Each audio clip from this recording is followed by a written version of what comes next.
देखिए, आज की जो बैठक है ये समय की मांग है।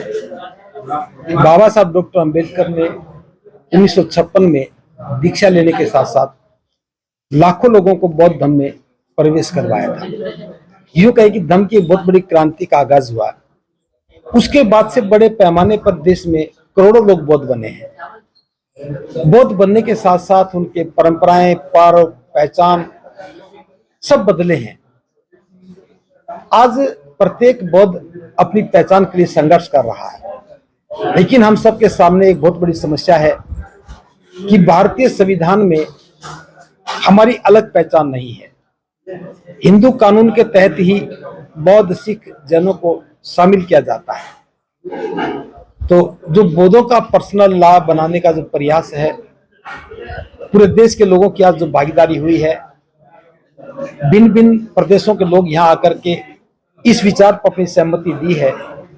मैं इस प्रयास को साधुवाद ज्ञापित करता हूं, क्योंकि जब हम संगठित होकर के प्रयास करेंगे, भारत के संविधान में अपनी अलग से पहचान स्थापित करने का कानून पास करवा लेंगे, तो फिर हमारा बौद्ध बनने का आंदोलन, या यूं कहें कि बाबा साहब की बौद्ध में भारत की जो परिसंकल्पना है उसको साकार करने में और बौद्धों की अलग पहचान बनने में बड़ी सहायता मिलेगी। पंडित जी, मैं उन्हीं शब्दों को सुनना चाहता हूँ जो आपने स्टेज पर जो अनेक जबरदस्त तरीके से कहा कि मैं जो हम साथ में बौद्धों के। देखिए, मैंने तो सिर्फ इतना कहा है कि कुछ लोग कानूनी लड़ाई लड़ सकते हैं, कुछ लोग पत्राचार का काम कर सकते हैं, कुछ लोग तथ्यात्मक बातों पर लिख सकते हैं। बौद्ध भिक्षु जनता से जुड़ा रहता है। हम जनता से सीधा संवाद करते हैं। हम लोगों के जीवन को बदलने के लिए, उनमें कल्चरल चेंज लाने के लिए, पर्व, परंपरा, प्रतीकों की स्थापना के लिए प्रयास करते हैं। तो हमारे साथ एक बहुत बड़ा जन समूह जुड़ा रहता है।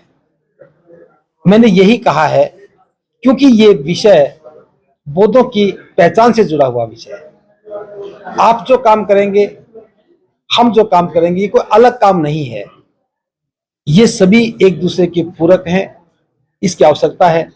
इसलिए मैंने कहा है, जितने भी लोग धम्मभूमि के साथ खड़े हैं, पूरे देश में जहां तक भी धम्मभूमि का प्रसार हुआ है, वे सारे लोग इस आंदोलन में कंधे से कंधा मिलाकर के काम करेंगे। और हम जन आंदोलन